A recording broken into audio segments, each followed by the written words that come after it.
कुछ कॉलर्स हमारे साथ जुड़ गए हैं, बात कर लेते हैं। दिल्ली से हैं रीना जी, स्वागत है आपका।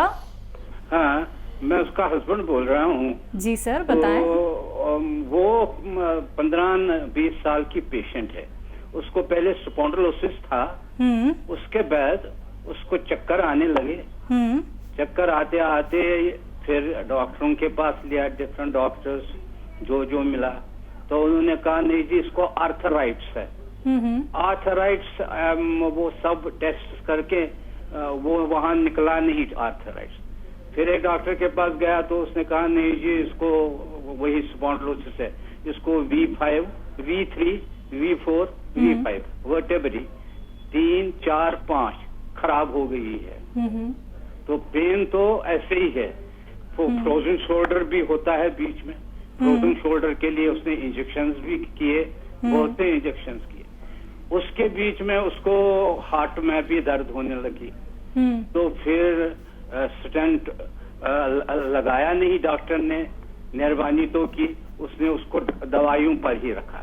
ब्लड थिनर भी खा रही है, कोलेस्ट्रॉल की दवाई भी खा रही है, तो ये सब दवाइयां वो खा रही है। इसके दरमियान उसको नर्व्स में भी तकलीफ होने लगी, नींद नहीं आने लगी। तो फिर MRI भी उठाया। MRI में निकला कि उसमें कुछ नसें दब रही है सर के ब्रेन में। तो न्यूरोलॉजिस्ट के पास हम गए। तो ऐसे ही दवाई आज भी खा रही है, मेरे ख्याल में सुबह 5-10 दवाइयां, शाम को 5-10 दवाइयां जी। दवाई के बगैर तो कोई वक्त ही नहीं है। अब मैं तो हकीम साहब का, डॉक्टर साहब का प्रोग्राम सुन रहा हूँ और मुझे तो बहुत अच्छा लग रहा है इसका प्रोग्राम और उसकी बातें, जैसे ये कन्विंस करता है। मैंने खुद भी दवाई ले ली है, मैं इस वक्त भी दवाई ले, पहले इसकी बात मैं कर रहा हूँ। डॉक्टर साहब पेन तो काफी होता है, अब नर्व्स भी खराब होने लगी, अब इसको नर्व्स में भी पेन होता है जी, टांगों में भी पेन होता है। ठीक है। आपकी तबीयत कैसी है? ब्लॉकेट का प्रॉब्लम तो है ही, नर्व्स का प्रॉब्लम भी है। अब मैं करूं तो करूं क्या? आपकी तबीयत कैसी है? हाँ? आप मेरी तो 5% फर्क हो गई। कितने दिन? 10 दिन ही मुझे हो गए। कितने दिन? नमक जैतून और पी केयर। मगर पी केयर का मुझे अभी पता नहीं, मैं कभी खाने से पहले खाता हूँ, क्योंकि नमक का जैतून भी खाना होता है आधा घंटा खाने के बाद। तो मैं कैसे खाऊं ये बताइए, और फुलनेस होती है स्टोमक में, मगर फर्क तो मुझे तो स्टार्ट हो गई। ठीक है जी। हाँ, देखिए ये जो हमारी कमर के डिस्क है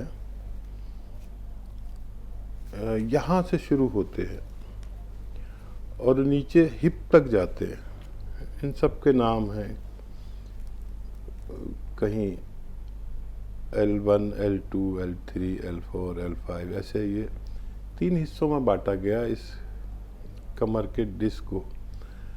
तो 2 जगह पर आपकी पत्नी के डिस्क में नसें दबी हुई हैं। एक तो यहाँ पर जिससे स्पॉन्डिलाइटिस हो, सर्वाइकल स्पॉन्डिलाइटिस हो, हाथ में दर्द आए, चक्कर आए या सर में दर्द आए, ये सब होता है। तो इसके लिए मैंने उसका भी बताऊंगा और एक्सरसाइज भी बताऊंगा। ये दुनिया की बेहतरीन एक्सरसाइज है। अगर आपकी श्रीमती जी ने 15 दिन कर ली लगातार, तो उन्हें इत्मीनान आ जाए कि ये ठीक भी हो सकता है, नहीं तो ये डॉक्टर दीवाना बना देंगे आपको। कभी ये टेस्ट, कभी वो टेस्ट, इलाज आज तक शुरू ही नहीं हुआ, टेस्ट ही होते जा रहे हैं। तो मैं इलाज बताता हूँ इसका।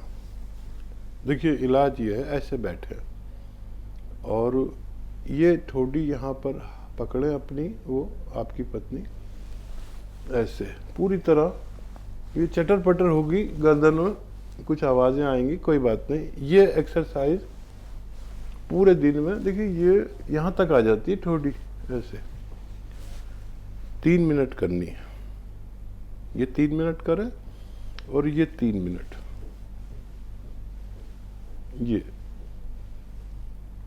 और ये 3-3 मिनट करें।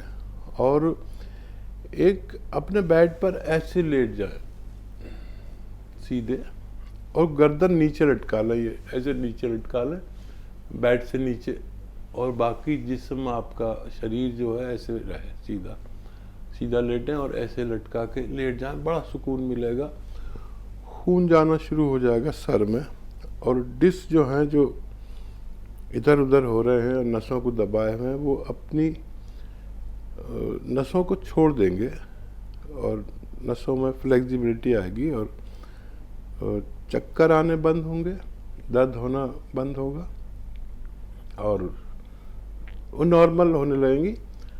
10 से 15 दिन में ऐसा लगेगा जैसे रोग ही नहीं है। ठीक है, ये तो हो गया आपके चक्करों का, सर का, गर्दन का, हाथ मोंढे के दर्द।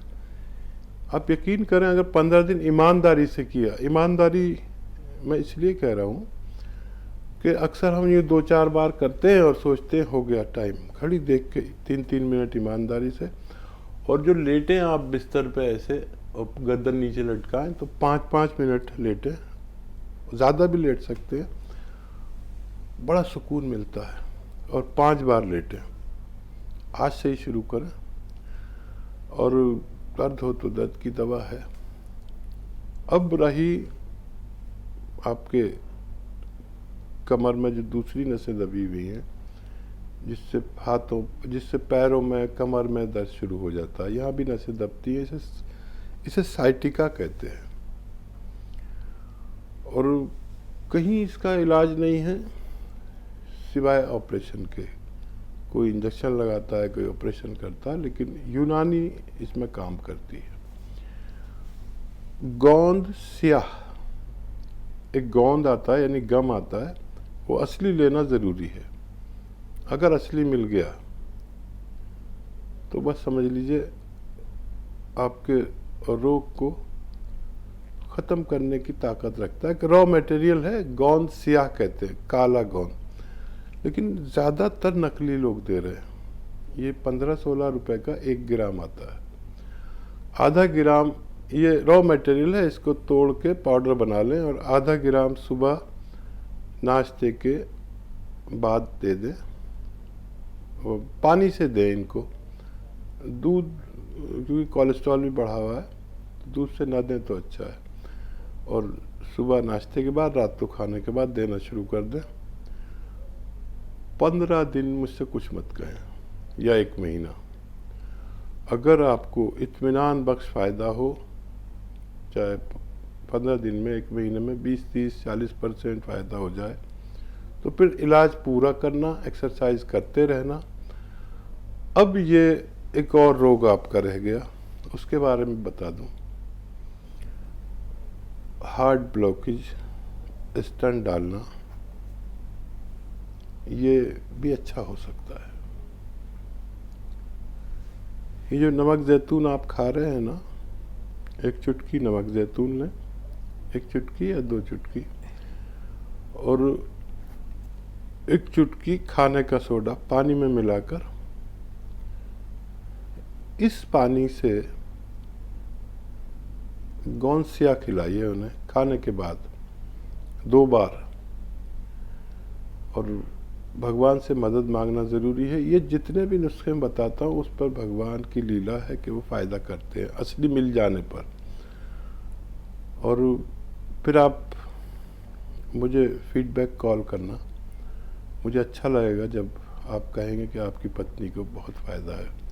3-4 महीने उनका इलाज करना होगा। एक्सरसाइज ज़रूर करें, और मैं प्रार्थना भी करूँगा कि उनको फ़ायदा हो जाए। मैं आपकी कैफियत समझ सकता हूँ कि आप कितने परेशान हैं उनकी तरफ से, कि बस टेस्ट ही हो जा रहे हैं, दवाइयाँ ही हो जा रही है, फ़ायदा कुछ नहीं। मेरे कहने से बस 1 महीना कर लें, अगर भगवान फ़ायदा दे तो पूरा इलाज कर लें, उनको फ़ायदा मुमकिन है। जी।